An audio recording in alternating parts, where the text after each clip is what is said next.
बड़ा बड़ा खप्पा रखी जी जी ये खप्पा बड़ा बड़ा है ਇਹ ਇੱਥੇ ਡਿਜ਼ਾਈਨ ਚਾਚੂ ਜੀ ਬਣਾ ਰਹੇ ਆ सही हो गया ਜੀ ਇੱਥੇ ਵਿੱਚ ਬਾਲਿਆਂ ਦਾ ਡਿਜ਼ਾਈਨ ਬਣਾਇਆ ਇਸ ਵਾਸਤੇ ਰੱਖਿਆ ਖੱਪਾ ਠੀਕ ਹੋ ਗਿਆ ठीक हो गया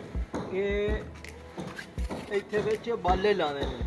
ਆ ਉੱਤੇ ਅਸੀਂ ਬਾਲਾ ਲਾ ਕੇ ਤੇ ਆ ਉੱਤੇ ਤਰੇ ਵਾਲਾਂ ਦਾ ਪਟਾ ਦੇ ਛੱਡਿਆ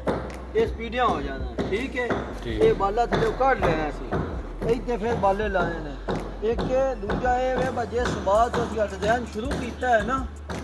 ਇਸ ਬਾਅਦ ਵਿੱਚ ਇਹ ਡਿਜ਼ਾਈਨ ਅਸੀਂ ਬਾਲਿਆਂ ਦਾ ਬਾਹਰ ਕੱਢਿਆ ਉੱਥੇ ਵੀ ਇਹ ਬਾਅਦ ਹੈ ਮੇਨ ਇੱਕੋ ਲੈਵਲ ਹੈ ਇਹਦੇ ਚੋਂ ਇਹ ਵੀ ਬਾਲੇ ਬਾਹਰ ਕੱਢੇ ਨੇ ਤੇ ਇਹ ਬਾਅਦ ਵੀ ਸਿੱਧਾ ਇਹਦੇ ਉੱਤੇ ਹੀ ਇਸ ਡਿਜ਼ਾਈਨ ਦਾ ਮੰਦ ਅਸੀਂ ਕੀਤਾ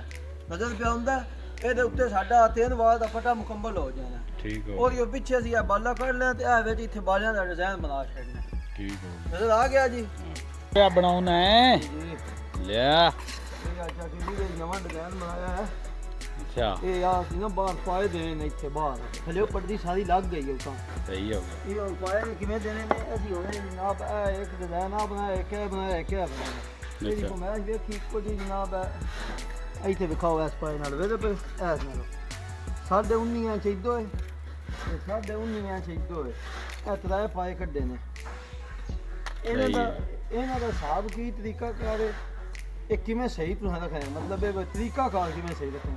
ਇਹ ਹੁਣ ਅਸੀਂ ਪਾਏ ਬਾਹਰ ਕੱਢਣੇ ਬਾਹਰ ਸਾਡੀ ਇੱਟ ਖਲੋਂਦੀ ਨਾ ਨਾ ਅਸੀਂ ਇਹ ਮੁੰਨਾ ਰੋੜਾ ਲਾਇਆ ਬਾਹਰ ਇਹਦੇ ਉੱਤੇ ਫੇਰ ਇਸ ਤਰ੍ਹਾਂ ਬਾਹਰ ਇੱਟ ਲਾਵਾਂਗੇ ਇਹ ਆ ਚੈੱਕ ਕਰਨੇ ਇਹ ਸਾਡੀ 4 ਇੰਚ ਲੱਗ ਗਈ ਤੇ ਸਿੱਧੀ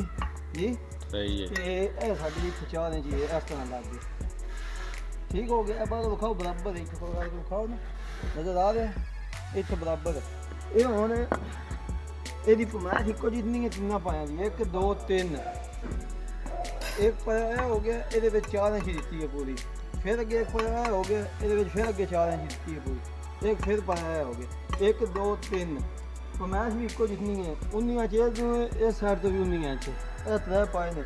ਬਹੁਤ ਫਿਰ ਸਾਡਾ ਜਿਹੜਾ ਸ਼ੋਅ ਹੋਣਾ ਨਾ ਫਿਰ ਪੜਦੀ ਥੱਲੇ ਖਤਮ ਹੋ ਗਈ ਲੇਕਿਨ ਇਹ ਇੱਥੇ ਇਸ ਤਰ੍ਹਾਂ ਇਹ ਪਾਇਆ ਜਿਹੜਾ ਇਹ ਬਣੇਗਾ ਐਵੇਂ ਤੇ ਥੱਲੇ ਪੂਰਾ 3 ਇੰਚ ਦਾ ਟੱਕ ਕੇ ਸ਼ੋਅ ਹੋਵੇਗਾ ਠੀਕ ਹੋ ਗਿਆ ਇਹ ਜੰਗਲੇ ਦਾ ਡਿਜ਼ਾਈਨ ਉਸਲੇ ਪਾਸੇ ਖਤਮ ਹੋਣ ਲੱਗਾ 3 ਵਾਰ ਇਹ ਸਹੀ ਹੋਵੇਗਾ ਤੇ ਇਹ ਨਾਲ ਅਸੀਂ ਬਾਲੇ ਦੇਣੇ ਨੇ ਇਹ ਚੈੱਕ ਕਰਾਓ ਇੱਥੇ ਅਸੀਂ ਗੈਪ ਰੱਖਿਆ ਗੈਪ ਇਹਦੇ ਵਿੱਚ ਅਸੀਂ ਇੱਥੇ ਬਾਲੇ ਬਣਾਉਣੇ ਨੇ ਬਾਲੇ ਇੱਥੇ ਬਣਾਵਾਂਗੇ ਫਿਰ ਇੱਥੇ ਉੱਤੇ ਬਣਾਵਾਂਗੇ ਇਹ ਇੱਥੇ ਉੱਤੇ ਬਣਾਵਾਂਗੇ ਇਹ ਵੀ ਤੁਹਾਨੂੰ ਚੈੱਕ ਕਰਾਵਾਂਗੇ ਓਕੇ ਹੋ ਗਿਆ ਠੀਕ ਹੋ ਗਿਆ